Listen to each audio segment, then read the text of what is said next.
தமிழர் ஆட்சி பார்த்துருக்க எல்லாருக்குமே வணக்கம். சீமானவர்கள் முக்கியமாக திருப்போரூரில் நடத்தின அந்த ஒரு மிகப்பெரிய பேரணி பொதுக்கூட்டம் வந்து மிகப்பெரிய வெற்றி அடைஞ்சிருக்கு அப்படின்னே சொல்லலாம். மேலேருந்து பார்க்கும்போது திருவிழா மாதிரி இருந்துச்சு அப்படின்னே சொல்லலாம். அவ்வளவு பேர் வந்து அந்த கூட்டத்தை வந்து பார்க்க வந்திருந்தாங்க.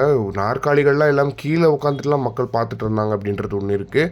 அவ்வளோ மூச்சு முட்டுற அளவுக்கு கூட்டம் இருந்துச்சு. அந்த திருப்போரூரே அப்படியே நடுங்கி போச்சு அப்படின்னே சொல்லலாம். இந்த நிலையில் வந்து திருப்போரூரில் சீமானவர்கள் நடத்தின கூட்டம் வந்து முடிஞ்சுட்டு அதுக்கப்புறம் நிறைய விஷயங்கள் வந்து சீமான் அவர்கள் பண்ணுறாரு. அதுவும் ஏர்போர்ட் மூர்த்தி வந்து அங்கே பேசின காணொலிகள்லாம் செம ட்ரெண்டிங்கில் போச்சு அப்படின்னே நம்ம சொல்லலாம்.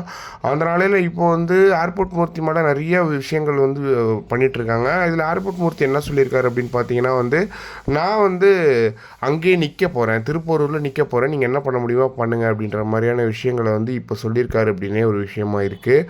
என்ன காரணம் அப்படின்னு பார்த்தீங்கன்னா, ஏர்போர்ட் மூர்த்தி அவர்கள் அவ்வளோ பயங்கரமாக பேசினார் சீமான் அவர்களை பற்றியும் சரி, சீமான் அவர்கள் அரசியலை பற்றியும் சரி பயங்கரமாக பேசினார் அப்படின்றது ஒன்று இருக்குது.